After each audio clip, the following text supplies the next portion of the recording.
여러분, 최근에 그 스마트폰 없이 텔레비전도 안 켜고, 그 어떤 배경음악도 없이 그냥 소파에 가만히 한 10분 이상 앉아본 적 있으신가요? 와, 10분은 고사하고 아마 1분을 버티기도 전에 다들 손이 엄청 근질거리실 겁니다. 맞아요. 막 바지 주머니에서 울리지도 않은 진동이 느껴지는 것 같고, 당장 이메일이나 메신저를 확인해야만 할 것 같은 그런 묘한 불안감에 시달리게 되죠. 그렇죠. 우리가 매일 일상처럼 겪고 있는 이 불안감, 도대체 어디서부터 잘못된 걸까요? 자, 하나씩 풀어볼까요? 오늘 우리의 심층 탐구, 이 딥다이브 임무에서 파헤쳐볼 자료는 김인석 교수의 칼럼 이랜날은 쉬어라. 하나님께 허락받은 삶을 향상시키라는 가르침입니다. 제목만 딱 들으면 이거 너무 오래된 종교적 설교 아닌가 하고 생각하실 수도 있는데요. 네, 저도 처음엔 약간 그렇게 느꼈거든요. 하지만 이 텍스트 안에는 현대인의 번아웃, 그리고 그 지독한 시간 강발에 대한 아주 날카로운 진단이 들어 있습니다. 더 나아가서 놀라운 해결책까지 숨어 있고요. 맞물려 돌아가는 이 현대사회의 거대한 톱니바퀴 속에서 우리는 진짜 쉬는 법을 완전히 잃어버렸잖아요. 네, 이 자료는 단순히 주말에 일하지 마라 이런 일차원적인 교훈을 말하는 게 아닙니다. 인간이 시간을 어떻게 감각하고 또 소비해야 하는지에 대한 예리한 철학적이고 심리적인 분석을 담고 있죠. 그러니까 정보가 끊임없이 쏟아지고 단 1초라도 네트워크에서 벗어나는 걸 두려워하는 지금의 우리가 물리적으로 또 정신적으로 얼마나 극심한 착취 상태에 놓여 있는지 아주 큰 그림으로 보여주는 텍스트라고 할 수 있습니다. 그 착취의 결과가 우리 몸에 직접적으로 나타나고 있다는 걸 보여주는 아주 흥미로운 데이터가 자료 초반에 등장하더라고요. 그 시력 이야기 말씀이시죠? 네, 우리나라 사람 절단가량이 안경이나 콘택트 렌즈를 끼거나 아니면 시력 교정 수술을 받는다는 사실입니다. 그런데 이와 완벽하게 대조되는 사례로 태국의 모겐족 이야기가 나오잖아요. 네, 모겐족 사람들의 시력이 무려 9.0에 달한다고 하죠. 와, 저는 진짜 처음에 제 눈을 의심했습니다. 9.0이라는 시력이 인간한테 가능한 수치인가 싶어서요. 독수리 같은 맹금류에게나 있을 법한 경이로운 수치이긴 하죠. 하지만 여기서 우리가 주목해야 할 건 그들의 특별한 유전자가 아닙니다. 아, 유전자라면요? 칼럼은 이 극단적인 시력의 차이가 전적으로 환경, 그러니까 시선이 머무는 공간의 차이에서 온다고 지적합니다. 모겐족 사람들은 하루에 최소 2시간 이상 그저 먼 바다의 수평선이나 하늘의 구름을 가만히 바라보며 시간을 보내거든요. 하루 2시간 동안 구름멍 때리기라? 솔직히 지금 이 이야기를 듣고 계신 청취자분들 중에서도 아니 하루에 2시간이나 구름만 보고 있으면 밀린 업무는 언제 하고? 넷플릭스 신작은 언제 보나 이런 생각 분명히 하실 겁니다. 그러니까요. 우리 뇌 상태는 지금 브라우저 탭이 한 100개쯤 열려 있어서 램 용량이 꽉 차버린 배터리 1% 남은 스마트폰이랑 똑같잖아요. 비유가 아주 정확하네요. 아침에 눈 뜨자마자 출근길 지하철에서 작은 화면으로 뉴스와 숏폼 영상을 쏟아붓고 있죠. 네, 회사에 가면 또 하루 종일 그 거대한 엑셀 창을 뚫어져라 쳐다보고요. 밥 먹으러 간 식당 벽에도 병원 대기실에도 심지어 버스 앞좌석에도 스크린이 번쩍거려요. 아이돌 트와이스 분들이 막 손짓하는 영상이 계속 나오고. 시야가 1m 밖으로 나갈 틈이 아예 없는 겁니다. 방금 말씀하신 그 1미터 밖을 보지 못하는 환경. 이게 우리 눈을 망치는 건 알겠는데 뇌까지 피곤하게 만드는 건가요? 바로 그 지점이 시력 저하의 핵심 메커니즘인 동시에 우리 뇌가 휴식하지 못하는 진짜 이유입니다. 생물학적으로 인간의 눈은 가까운 곳, 즉 스크린이나 모니터를 집중해서 볼 때 눈 안의 초점 조절 근육인 모양체근을 잔뜩 수축시킵니다. 모양체근이 수축한다. 그게 뇌한테는 어떤 신호가 되는 건가요? 이 근육이 수축하고 긴장한다는 건 뇌의 입장에서는 사냥감을 노려보거나 포식자를 경계하는 긴장 상태에 돌입했다는 뜻이거든요. 아, 교감신경계가 팍 활성화되는 거군요. 정확합니다. 반대로 모겐육처럼 먼 지평선이나 구름을 바라볼 때는 이 근육이 완전히 이완됩니다. 부교감 신경이 활성화되면서 비로소 몸과 뇌에 이제 안전하니 쉬어도 좋다는 신호가 전달되는 겁니다. 아, 단순히 눈이 피로하다는 차원이 아니네요. 뇌 전체의 긴장 모드와 직접적으로 연결되어 있었던 거네요. 그렇죠. 물리적으로 눈 근육이 쉴 틈이 없으니까 뇌도 하루 종일 사냥터에 있는 것처럼 극도의 긴장 상태를 유지할 수밖에 없는 겁니다. 진짜 듣기만 해도 피곤해집니다. 칼럼니스트는 이 물리적인 현상을 심리적인 차원으로 확장시켜서 설명합니다. 우리가 먼 곳에 응시하는 그 시선의 여유를 잃었다는 건 곧 홀로 자기 자신과 대화할 수 있는 내면의 환경. 내면의 환경이요? 네, 그 고요한 침묵의 공간 자체를 박탈당했다는 뜻입니다. 고요함이 찾아올 때마다 우리는 반사적으로 스마트폰을 꺼내들잖아요. 완전 제 얘기네요. 화장실 갈 때도 스마트폰 안 가져가면 막 불안하거든요. 그게 우리 탓만은 아닙니다. 정보산업과 테크놀로지가 상업주의와 결합해서 우리의 시청각을 한시도 내버려두지 않게 설계되어 있으니까요. 아, 치밀하게 설계된 결과다. 네, 그래서 이제 우리는 아무런 자극이 없는 무음의 상태를 편안함이 아니라 일종의 고문이나 견딜 수 없는 지루함으로 착각하게 된 겁니다. 생각해보면 정말 뼈아픈 지적입니다. 우리는 그 알량한 휴식 시간조차 가만히 두지 못하잖아요. 저는 이 자료를 보면서 특히 휴가에 대한 부분에서 약간 명치를 세게 맞은 기분이었어요. 휴가 계획표 말씀이시죠? 네. 흔히 쓸어간다고 며칠 휴가를 내놓고는 엑셀로 막 분단위 일정표를 짭니다. 아침 7시 조식, 8시 반 박물관 투어. 12시엔 무조건 소셜미디어에서 유명한 그 맛집에서 줄 서서 밥을 먹어야 하고요. 저녁엔 또 기필코 야경을 봐야 하죠. 이게 쉬러 간 게 아니라 무슨 미션을 수행하라고 한 특수 요원 같아요. 결국 휴가가 끝나면 다들 뭐라고 하는지 아세요? 아, 피곤해. 역시 집이 최고야. 이러면서 돌아오시죠. 맞아요. 완전 파김치가 돼서 돌아온다니까요. 그게 바로 우리가 시간을 대하는 무의식적인 태도를 적나라하게 보여주는 대목입니다. 현대 자본주의 사회에서 시간은 곧 비용이고 자원이니까요. 아, 모든 시간을 아주 효율적으로 써야 한다는 강박의 뼛속까지 길들여져 있는 거군요. 그렇습니다. 그래서 휴식을 취할 때조차 본전을 뽑아야 한다는 생산성의 논리를 들이미는 겁니다.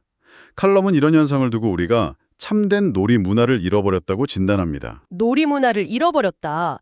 자료에 보면 결혼식장 풍경도 예시로 나오잖아요. 네, 인생에서 가장 로맨틱하고 우아해야 할 결혼식장만 떠올려봐도 알 수 있습니다. 하객들 밥 먹고 있는데 사진 찍고 딱 1시간 만에 컨베이어 벨트에서 물건 빼듯이 다음 커플을 위해서 식장을 쫙 비워줘야 하는 그 촘촘한 시스템 말이죠. 완전히 효율성의 극치죠. 효율성은 극대화되었지만 그 안에 여유와 기쁨이 머물 틈은 완전히 사라져버렸습니다. 듣고 보니 그렇네요. 진짜 숨이 막히는 기분입니다. 이 지점에서 자료는 우리에게 아주 묵직한 질문 하나를 던집니다. 우리는 지금 인생의 기쁨을 누리며 제대로 살아가고 있는 것일까요? 살아가고 있는 것인가 아니면 아니면 그저 사회가 요구하는 속도와 생산성의 기준에 뒤처지지 않기 위해 안간힘을 쓰며 연명하고 있는 것일까요? 살아가느냐 연명하느냐. 와, 정말 등골이 서늘해지는 질문입니다. 사실 우리는 배터리를 충전해서 다음날 다시 기계처럼 일하려고 쉬는 경우가 대부분이니까요. 그렇죠. 회복을 위한 쉼이 아니라 노동을 위한 쉼이 된 겁니다. 그렇다면 인류는 도대체 언제부터 이렇게 쉼없는 쳇바퀴에 갇혀버린 걸까요? 아니 솔직히 뇌구조가 수천 년 전이나 지금이나 똑같다면 고대 사람들도 분명 워커홀릭이나 번아웃 같은 문제를 겪었을 거란 말이죠. 인간의 본성은 크게 변하지 않았을 테니까요. 그들에게는 이걸 방지할 어떤 시스템이 없었을까? 막 궁금해지는데 칼럼이 바로 성경의 안식일 개념을 그 해답으로 가져옵니다. 아주 흥미로운 연결이죠. 출애굽기 20장에 등장하는 안식일 규례를 보면 엿새 동안은 힘써 일하되 일곱째 날은 어떤 일도 해서는 안 된다고 아주 강력하게 명시하고 있습니다. 어떤 일도 해서는 안 된다. 무조건 쉬어라 이거군요. 네, 단순히 지배계층이나 돈 많은 사람만 쉬는 게 아닙니다.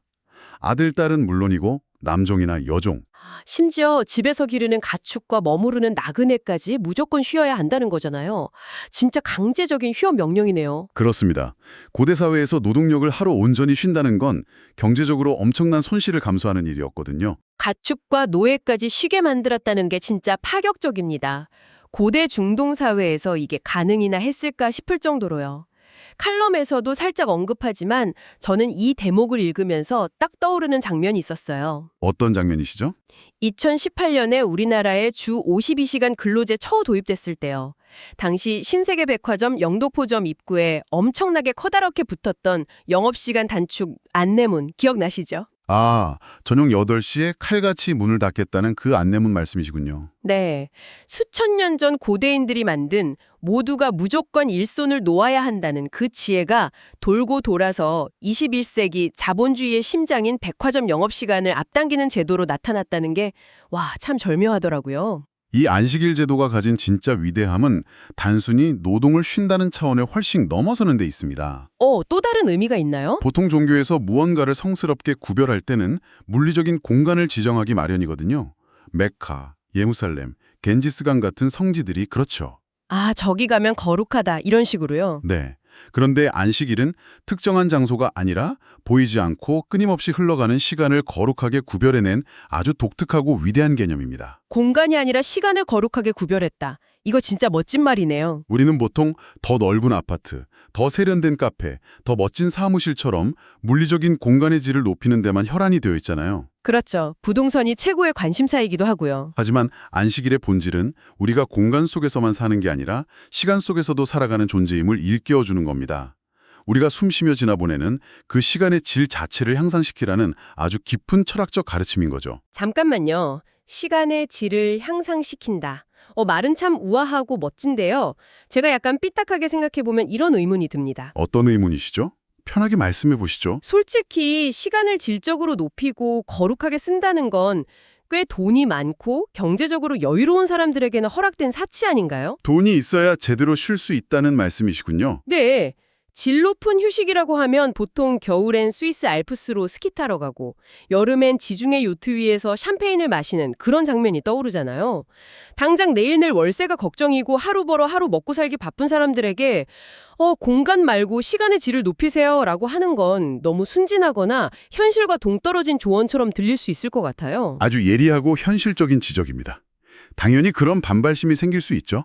하지만 칼럼은 구약성경 전도서 5장 19절을 인용하면서 그 의문에 아주 정면으로 답합니다. 전도서 5장 19절이요? 뭐라고 답하나요? 텍스트에 따르면 신은 부자든 빈자든 누구에게나 자신의 하루를 온전히 즐길 수 있을 만한 몫을 이미 평등하게 주셨다는 겁니다. 누구나 즐길 수 있는 몫이 있다고요? 지중해에 가지 않더라도요? 네, 핵심은 휴식과 안식의 질이 통장 잔고나 물리적 거리에 비례하지 않는다는 데 있습니다.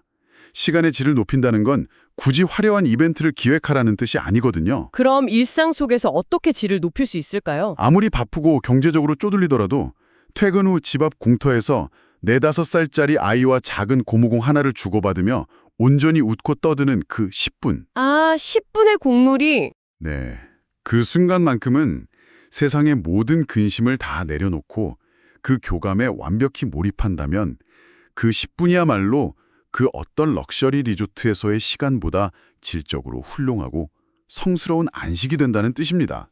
아, 장소나 비용의 문제가 아니라 내가 그 시간에 얼마나 온전히 존재하느냐, 즉 태도의 문제라는 거군요. 정확합니다.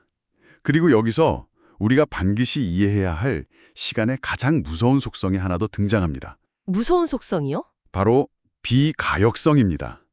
시간은 절대 되돌릴 수 없고 우리를 기다려주지도 않는다는 거죠. 아, 맞아요. 칼럼에 나오는 예시들이 진짜 우리 감성을 막 자극하면서도 엄청 현실적이더라고요. 어떤 예시가 가장 와닿으셨나요? 예를 들어 서울 홍대거리의 그 터질 듯한 열기와 클럽 문화 있잖아요. 그거 언제 가야 제일 재밌습니까? 무조건 20대죠? 그렇죠. 20대 특유의 무모함과 열정이 있어야만 그 공간을 제대로 만끽할 수 있으니까요. 네. 근데 만약에 지금은 바쁘니까 취업하고 돈 많이 벌어서 50대쯤에 홍대 가서 밤새 놀아야지 한다고 쳐보죠. 돈이야 훨씬 많겠지만 20대 때 느꼈던 그 심장 터지는 즐거움은 절대 재현할 수 없거든요. 맞습니다. 그 나이, 그 시기에만 누릴 수 있는 고유한 시간의 질감이 있기 때문이죠. 10대 때 듣던 음악이 평생을 가는 것도 비슷한 이치고요. 방금 교수님이 말씀하신 그 5살 아이와의 공놀이나 레고놀이도 똑같아요. 아이가 천진난만하게 아빠 나랑 이거 같이 조립하자 하면서 품으로 파고드는 시기는 인류 역사상 다 합쳐봐야 겨우 1년, 2년 남짓이잖아요. 정말 금방 지나가 버리는 시간이죠. 아이가 조금만 커서 13살 중학생이 되면 어떻게 되나요? 아빠랑 놀아주는 대신에 방문 쾅 닫고 들어가서 자기 친구들이란 헤드셋 끼고 디스코드 하면서 게임하기 바쁩니다. 아빠는 거들떠보지도 않죠. 그때 가서 아빠가 이제 돈도 좀 벌었고 시간도 나는데 같이 레고 할까? 해봤자 이미 버스는 떠난 뒤라는 겁니다. 그 황금 같은 시간은 억만금을 줘도 돈으로 다시 살 수 없어요. 바로 그겁니다. 그런데도 우리는 휴식과 기쁨을 마치 은행 계좌에 차곡차곡 저축할 수 있는 마일리지나 포인트처럼 여깁니다. 맞아요. 이번 프로젝트만 끝나면 쉰다. 대출금 다 갚으면 여행 간다. 은퇴하고 나면 인생 즐긴다. 이러면서 쉼을 끊임없이 미래로 유예하잖아요. 이건 인간의 심리와 생리를 완전히 오판한 아주 치명적인 착각입니다. 진짜 듣고 보니 잠자는 거랑 똑같은 논리네요.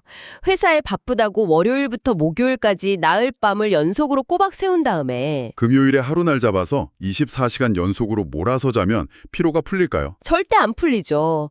허리만 끊어줄 듯이 아프고 오히려 생체 리듬이 완전히 망가져 버리잖아요. 생물학적으로 완벽한 비유입니다.